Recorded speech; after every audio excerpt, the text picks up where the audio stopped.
Actu décalé démarre, il ne nous reste que véritablement 19 minutes si je ne me trompe.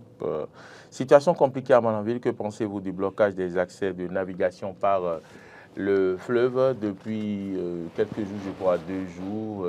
Le signal a été donné, l'information a été apportée par une radio locale qu'il n'y a plus accès, il n'y a plus possibilité de quitter le Bénin par le fleuve, de naviguer vers le Niger, ni du Niger vers le Bénin. Et l'on nous a informé hier qu'il y a plusieurs bus qui sont stationnés. Nous avons suivi des reportages également où les voyageurs se plaignent véritablement parce qu'ils ne savent plus à quel sens se vouer.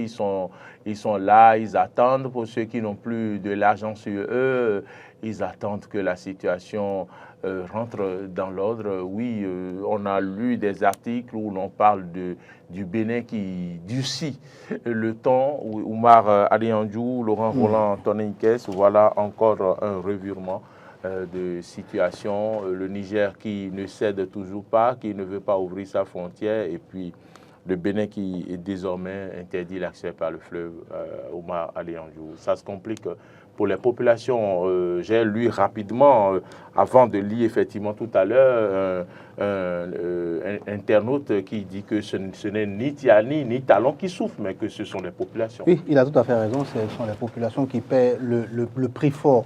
Et c'est bien malheureux. C'était la seule voie de contournement, entre-temps, qui permettait donc aux populations de continuer à quand même faire passer quelques vivres, quelques produits vivriers, on va dire, du côté du Niger. Ils dépendent de nous pour beaucoup de choses, hein. Vous savez, lorsque vous allez peut-être vous pencher véritablement sur le dossier, vous allez vous rendre compte que ça fait 90% des importations du Niger qui passent par, enfin 80% pardon, des importations du Niger qui passent par le Bénin. Vous voyez un peu ce que ça représente pour les Nigériens. Et maintenant, ils sont obligés de contourner, d'aller passer par le Togo. Alors que passer par le Togo, il faut bifurquer quelque part par le Burkina également. Oui. Alors que le Burkina n'est pas très sûr en ce moment à cause des problèmes liés au djihadisme. Donc vous voyez un peu, c'est une situation très compliquée et on a tous, je crois, hein, tous des personnes qui sont peut-être de moitié, enfin, bénino-nigériens et tout ça. Et ces personnes-là, aujourd'hui, pour quitter le Bénin, aller peut-être dans le pays de leur maman ou bien dans le pays comment on appelle, de leur papa, seront obligés de prendre le risque d'aller passer par le Burkina avec tout ce qu'il y a comme insécurité en ce moment là-bas. C'est bien malheureux. Ce sont les populations qui payent le prix fort. Et puis, moi, je suis entré en contact avec quelqu'un qui, comment on appelle, du côté de Gaïa, qui est la plus grande ville, dès que enfin, la grande ville du Niger, qui est vraiment proche de nous. Vous savez, Gaïa, oui, Gaïa. Gaïa. Et donc, dans cette ville-là, aujourd'hui, il paraît qu'avant, il y avait minimum 50 camions garés, c'est-à-dire qui à tout moment, c'est-à-dire c'était un convoi de 50 camions régulièrement qui partaient pratiquement chaque 1 heure à peu près comment on appelle, de Gaïa. Mais aujourd'hui, plus rien. Les transitaires ne font plus rien. Ils sont complètement au chômage. Les denrées, les vivres de première nécessité ont doublé de prix. Le sac de riz qui coûtait 45 000 est passé à 90 000 francs. 100%. Une augmentation de 100%. Le gari avec lequel ils dépendaient complètement de nous pour certains, mais ils ne peuvent même plus l'acheter.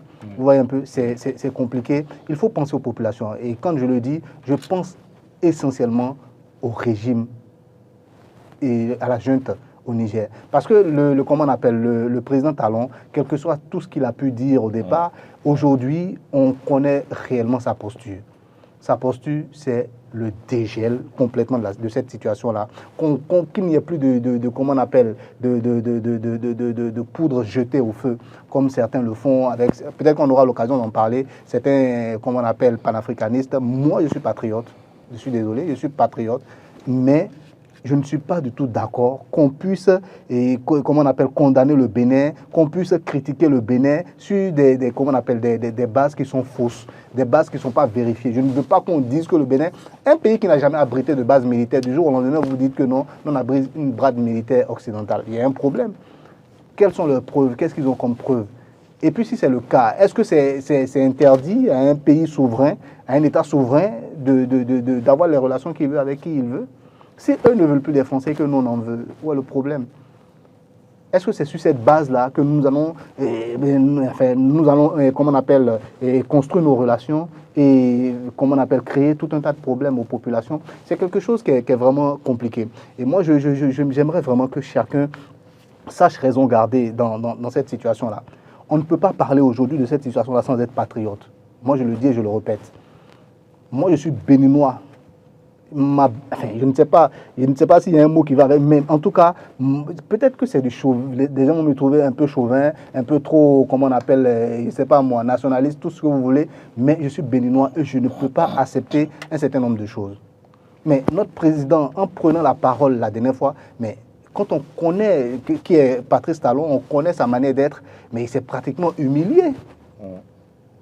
Mais il faudrait que les dirigeants de l'autre côté également puissent l'entendre et se dire, ok, d'accord, il est désormais de bonne foi parce qu'il a complètement montré sa bonne foi.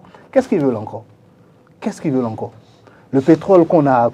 Vous voyez Talon en train de faire un revirement 2 minutes après pour dire non, oui, un rétro-pédalage. Talon lui-même dit, voilà, le pétrole, je n'en veux pas, ça ne passe pas. Et du jour au lendemain, il dit non, maintenant ça passe. Imaginez un peu. Donc moi, je vois Roland sourire. Peut-être qu'il n'est pas complètement de mon avis et ça, c'est son droit. Mais je dis et je répète, le régime Tiani, la junte au pouvoir au Niger, doit mettre de l'eau dans son vin, comme l'a fait la CEDEAO, comme l'a fait le président Talon. Bien. Voilà. Une première réaction, on ne gère pas un pays comme une épicerie. Toutes les fois où une décision concernant la crise contre le Niger a été prise, c'est toujours une mauvaise décision et à la dernière minute, on fait du rétro-pédalage. Cette décision d'interdire la traversée du fleuve Niger par le trafic fluvial reste encore une nouvelle fois une très mauvaise décision qui ne fera qu'exacerber le courroux de nos frères du Niger et cela ne va pas contribuer à l'apaisement. On n'a pas besoin de ça pour notre pays. Le Bénin perd plus dans cette crise que le Niger. Le PVI est tombé et le port sec d'Alada ne reçoit plus de conteneurs en partance vers le pays de l'Interland. Il faut y penser. C'est une réaction de tonton Choco. Je voudrais remercier celui-là qui a écrit ce commentaire pour dire oui. C'est vrai que quand j'ai appris que la voie fluviale a été fermée, en tout cas la frontière fluviale a été fermée, je crois que c'est une bonne décision. J'ai désavoué le fait qu'on bloque le pétrole nigérien au Bénin, mais sur cette décision, je suis d'accord. C'est ce qu'on aurait dû faire en réalité. Parce qu'au niveau du pétrole, nous avons une troisième intervenant qui est la Chine, qui nous fera plier. Et là, ce ne serait pas une bonne image pour nous. Et malheureusement, c'est ce qu'on a eu. Mais sur la question de la fermeture de la frontière maritime, je suis d'accord qu'il faut le faire. Fluvial, pardon, il faut le faire. Mais le problème, c'est que nul n'est patriote que quelqu'un dans ce pays. Nous sommes tous patriotes béninois.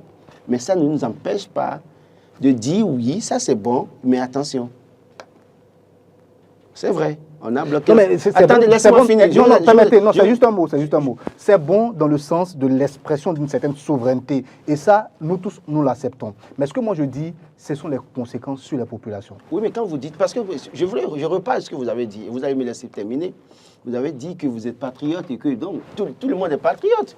Mais ça n'empêche pas le patriote de dire à son chef à un moment donné, ah chef, là où vous allez, là c'est dangereux pour nous. Non, moi j'estime que le chef, jusque-là, n'a rien fait de mauvais. Maintenant, vous savez, quand on a bloqué la frontière du côté du Niger, qui sont ceux qui ont souffert le plus? C'est vrai que la population nigérienne était privée d'un certain nombre de matières premières, d'un certain nombre de médicaments, un certain nombre de choses, et ça a été difficile pour eux. Mais ce n'est pas que les Nigériens. Il y a les Béninois. Oui.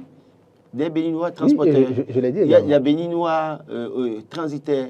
Il y a les Béninois opérateurs économiques. Dans la question de la fermeture de la frontière fluviale également, ce n'est pas le Niger qui va en souffrir. Parce qu'il ne faut pas qu'on se braque, en tout cas dans qu'on dise que oui, maintenant on a fait, le Nigérien doit plier. Non. Il y a des milliers de Béninois aussi qui en souffrent. Pourquoi? Parce que des produits continuent de passer à le Niger par le fleuve. D'accord? Donc, dès lors qu'on suspend ça, ça veut dire qu'il y a des transitaires qui ont encore jusque-là des avantages de faire de l'activité qui seront bloqués. Et ça veut dire que quoi? Des opérateurs qui ont la possibilité d'envoyer des produits aussi. Il y a le téléphone qui sonne. Hein. Si ça sonne, merci de nous passer le téléspectateur en ligne. Bonjour. Bonjour, monsieur. Comment allez-vous? Bonjour le plateau, hein? Oui, bonjour. Merci de vous présenter, s'il vous plaît. Oui, nom c'est Hamzat Afissou. Oui, monsieur Hamzat. Oui, bonjour, bonjour. Bonjour, Bonjour, vous monsieur appelez Hamzat. où? Oui, j'appelle de Cotonou. Cotonou, d'accord. Mais ce que je dis dans cette histoire de fermeture à n'en point fini là, je me demande s'il n'y a pas, comment dire, le président Tiani ne reprocherait pas quelque chose à notre président. Parce que il pousse trop le bouchon là. On ne comprend plus. Vous ne comprenez plus en fait. Et on ne comprend plus rien. Parce que lui-même a un peuple derrière lui. Le Bénin aussi a un peuple. Et on ne peut pas avoir, lui ne peut pas avoir le, comment on appelle, il ne peut pas avoir pitié de son peuple, ou bien des deux peuples, et ramener la balle à terre. Ça devient, il me semble, j'ai l'impression qu'il y a quelque chose qui est entre les deux personnes là que nous ne maîtrisons pas, quoi. C'est la guerre des éléphants. Les zèbres vont souffrir. On ne comprend pas, quoi. On ne comprend pas. Allons chercher vraiment la vérité. C'est ça. Merci. Merci pour votre contribution, M. Hamzat. Merci de nous avoir appelé. Je crois que fondamentalement, il faut dire que... Merci, bonne journée, M. Hamzat. Je voudrais juste exprimer quelque chose par rapport à ce que le téléspectateur a dit très rapidement. Il a dit qu'on aille chercher les raisons pour lesquelles le régime, la jeune... Il dit qu'il y a anguille sous roche. Voilà. Allô, il y a quelqu'un en ligne? Non, je crois que c'est bon. Il y a anguille sous roche, comme on le dit. En fait, l'anguille qui est sous roche, tout le monde la connaît. C'est un régime qui vient d'arriver, c'est un régime militaire que tout le monde... Allô, bonjour. Allô, bonjour, monsieur le journaliste. Merci de vous présenter. On m'appelle Pan Florent. Monsieur? Florent. Pan Florent. D'accord. Monsieur Florent, comment allez-vous? Vous nous appelez d'où? Je vous appelle de Porte-Nouveau. D'accord. Allez-y pour votre occupation. Bon, pour cette affaire de fermeture de frontières là, oui. Est-ce que notre président ne peut pas utiliser la médiation des anciens présidents pour pouvoir permettre à la population de mieux vivre? Parce qu'eux, ils ne vivent pas la réalité de la population qui souffre. Vous voyez, donc, de côté du Nigeria, tout est au point. Et pourquoi ici, on ne peut pas utiliser et laisser de côté cette politique bon, je ne veux pas tout dire, mais quand même, nous avons des patriarches dans le pays qui peuvent aller dire au président nigérien que revoyez votre copie, c'est mieux que d'aller avec bras de fer. Je crois que ça n'adoucit pas les choses. Je vous remercie. D'accord, merci pour votre proposition. Il faudrait que le chef de l'État mette à contribution les sages, les anciens présidents pour aller négocier selon Florent. C'est essentiellement diplomatique actuellement. La solution doit être essentiellement diplomatique. C'est ce qu'on dit depuis des jours. Maintenant, par rapport mais pas diplomatique, parce que la diplomatie politique a échoué. Oui, je suis d'accord. Il faut passer par la diplomatie religieuse. Bon, d'accord, peut-être, en tout cas, la diplomatie en tout cas. Bonjour, téléspectateurs en ligne, merci de vous présenter. Oui, bonjour monsieur, comment vous allez? Nous allons bien. On m'appelle Mathieu depuis Porte-Nouveau. Monsieur Mathieu depuis Porte-Nouveau, comment allez-vous? Je vais très bien. D'accord, allez-y pour votre contribution. Bon, moi j'ai deux préoccupations. Oui. La première, je voudrais que chaque fois, le second invité permet à monsieur, comment on l'appelle? Tony Kess? D'aller au bout de ces idées. D'accord. C'est compris. Sinon, chaque fois, il le bloque et ce n'est pas bien. D'accord. C'est compris. Toutes mes excuses. Deuxièmement, c'est vrai, on peut ne pas saluer la fermeture du trafic fluvial. Mais j'ai compris que tout de suite que ça a été interdit, le maïs a baissé automatiquement de prix. Donc, pour moi, certainement, avec le temps, ça va encore baisser davantage. Parce que ceux qui produisent le maïs là-bas et qui stockent au nord, qui vendent ça aux Nigériens et qui refusent de nous vendre ça ici et qui vendent ça cher, nous sommes obligés de payer ça parce que si nous ne voulons pas, ils vont l'envoyer là-bas. Ils seront obligés de baisser désormais le prix et de vendre ça normalement. Et je suis sûr que quand les Nigériens aussi vont manquer de ça là, ils pourront s'asseoir à une table désormais et discuter. Le président Tiani et le président Talon. C'est vrai. Et le président Talon a fait des erreurs au départ. Mais l'erreur humaine, pourquoi aujourd'hui il veut s'attaquer chaque fois aux décisions de Talon et dit que c'est à cause des djihadistes qui sont au nord, ceci, cela, qui fait que les trucs sont bloqués là-bas. alors qu'il est en train de faire souffrir le peuple béninois. Il fait souffrir le peuple béninois. Il n'a qu'à oublier Talon et penser au peuple béninois. Talon n'a que 2 ans. Il ne reste que 2 ans pour Talon. Donc, le régime partira, quelqu'un d'autre viendra. Nous ne voulons pas souffrir. Et c'est vrai, on dit que quand 2 éléphants se battent, c'est les ailes qui en souffrent. Nous ne voulons pas souffrir. Donc, c'est ma contribution. Infiniment merci, M. Mathieu, pour votre appel. Appelez-nous plus souvent. Laurent, je vais lire rapidement les réactions des internautes. Arwandino Kofi, ni Tiani, ni notre président ne souffrent de cette situation. Il faut aller autour d'une table de négociation. Carmel Felijo, c'est encore une très grave décision de la part du Bénin. Nous en sortirons perdants. Regardons et visons simplement nos avantages et laissez-le reste. Bonjour, monsieur. Bonjour. Merci de vous présenter. C'est M. Hassan. Monsieur Hassan, vous nous appelez d'où? Je vous appelle de Cotonou, mais je suis de Mananville. D'accord, je pensais que vous nous appelez du Niger. Allez-y, monsieur Hassan. Oh. Il est parti, malheureusement. Monsieur Hassan, faites l'effort de nous rappeler rapidement avant la fin de l'heure. Sam Décor, rappelons-nous de nos frères qui sont au Niger aussi. Je ne dis pas plus. Arsène Razak, situation compliquée. Réponse Nescafé. Et puis, allô, bonjour.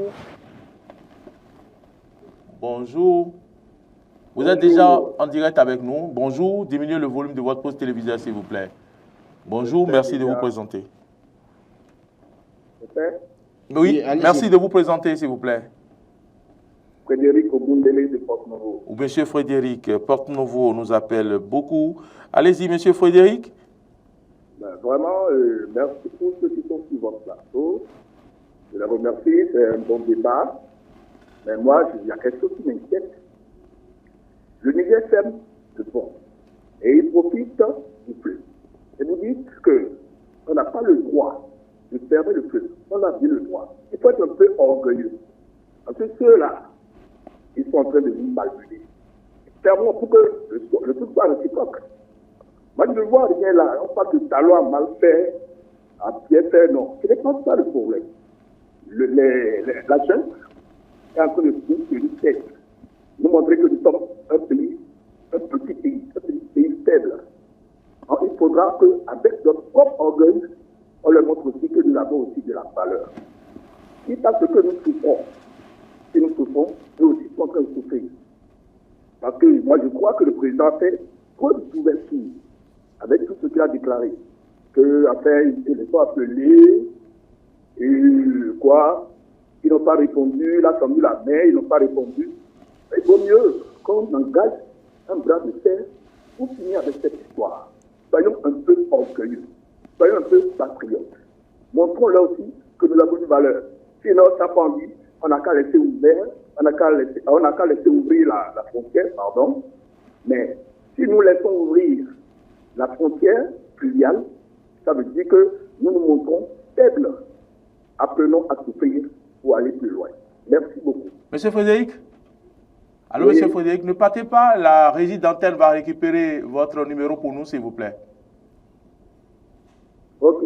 Merci beaucoup. Gardez la ligne pour la régie. Régie, récupérez Monsieur Frédéric. Merci. Je vais vous donner la parole une dernière fois. Oui. Oui, enfin, moi j'avais envie de m'exprimer par rapport à l'un des auditeurs qui a fait une analyse qui était très pertinente, qui a dit que maintenant que la frontière fluviale également est fermée, le prix du maïs a baissé. Je trouve que c'est une très belle analyse. Nous, on n'a même pas pensé à ça. C'est réel, c'est très beau ce qu'il vient de dire. Donc ça veut dire que le gouvernement a tapé juste.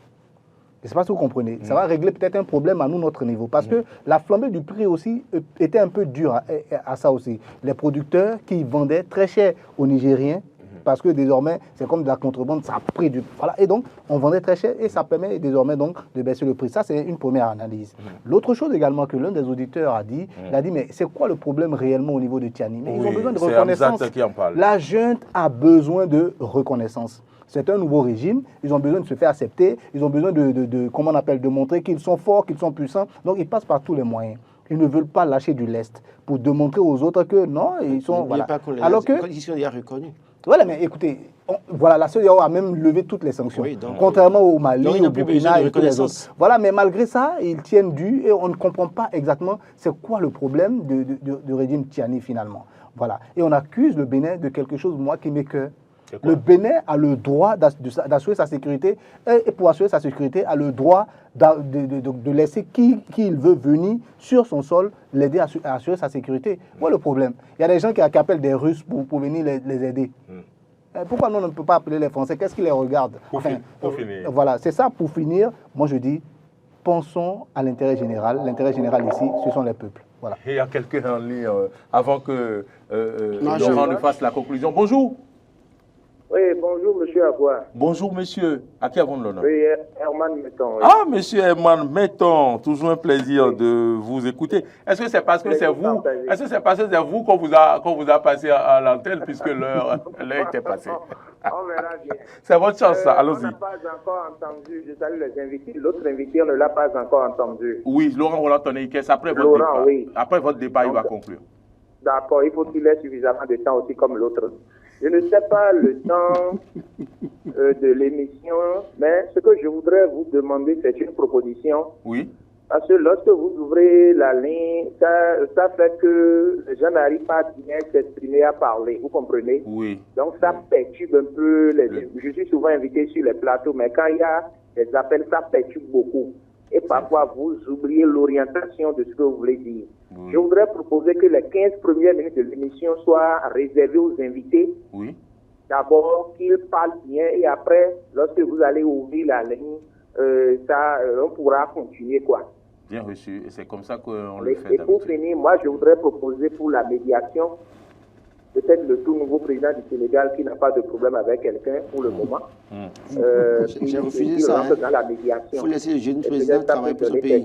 Il arrête des opposants. Quand les gens parlent de nos anciens présidents au Bénin, je ne crois pas que ça puisse faire l'affaire parce que à l'interne, on sait qu'ils ne partagent pas la même vision que le président de la République. Donc parfois, est-ce que ceux qui vont discuter avec le président Tiani là-bas, arrivé ici, est-ce que ça aura un écho favorable des choses Monsieur Metton, Monsieur Metton, ce qui est même pas très bien sur le plan national, j'aurais préféré qu'on les laisse de côté, quoi. Monsieur Metton, le problème c'est que le régime ne voudra pas que les anciens présidents interviennent parce que si par exemple Boni Yayi intervenait là-bas, que ça marchait, ce serait à son actif. Et n'oubliez pas que ça va affaiblir le régime. Et l'autre côté aussi, ça va affaiblir le régime. Le président Boni Yayi a eu qu'à Oh là là, mais cependant, il faudrait qu'on aille au-delà de ces calculs politiques. Non, mais attention. Je pense que je vous avais dit merci. Hein. Oui, c'est bon pour moi. D'accord. Je crois que dans cette crise, je le disais, ce n'est pas que les Nigériens qui vont en souffrir. Il y a les Béninois qui sont opérateurs économiques, transitaires, transporteurs qui vont en souffrir. Parce que quand bien même la frontière terrestre était fermée, c'est que les camions allaient toujours à la frontière et les gens passaient par la voie fluviale. Maintenant, ce qu'il faut dire, moi je continue de dire, il faut aller à la diplomatie religieuse. Il faut impliquer d'autres personnes. Un journal a proposé, par exemple, hier, Séverin Adjovi, qui a fait, en tout cas, des affaires au Niger, qui a bien réussi au Niger, qui est une personne idéale, qui maîtrise bien ceux qui sont au pouvoir aujourd'hui au Niger. Des gens comme ça, c'est vrai qu'il est opposant, bon, ou bien il est contraint à l'exil, mais il faut trouver les voies et moyens pour aller à la table de discussion. Parce que ni Tiani ni Talon ne souffrent, c'est les peuples qui vont souffrir. Et attention, ce qui se passe là, ça va s'empirer davantage. Et jusqu'où ça va nous entraîner, personne ne sait. Faisons attention. Merci Laurent Roland-Tonneikes, merci Oumar. On va se retrouver certainement mercredi sur ce plateau. Mais avant, vous serez sur le forum des rédactions. C'est à 21h qu'il faut suivre. Merci à Hamzat qui a appelé de Cotonou. Il pense qu'il y a Anguille sous roche. Et M. Florent Kpanou nous a appelé de Porte-Novo. Il demande la médiation des anciens chefs d'État. M. Mathieu nous a appelé de Porte-Novo. M. Hassan n'a pas pu nous parler. Il a de Malanville, il habite à Cotonou. M. Frédéric pense que c'est normal qu'on ferme les frontières. Il a donc expliqué le bien fondé de tout cela. Et puis M. Herman Metton pense à une médiation du Sénégal, du nouveau président du Sénégal. Merci à tous et à toutes de nous avoir suivis. Je voudrais remercier également la réalisation pour l'indulgence et surtout pour le savoir-faire. Merci à vous, notre cher Marcel Yeddo. Merci à toute l'équipe qui est au son, notamment Emmanuel, Alain et tous les autres. Merci à vous. À la diffusion, c'était Martin Toïnsier. Modeste Mondek-Mondi, c'est grâce à lui que vous avez suivi les réactions sur les réseaux sociaux. On n'a pas lu d'ailleurs toutes les réactions. Merci à vous. Portez-vous bien et surtout passez un excellent week-end dans notre compagnie. À bientôt.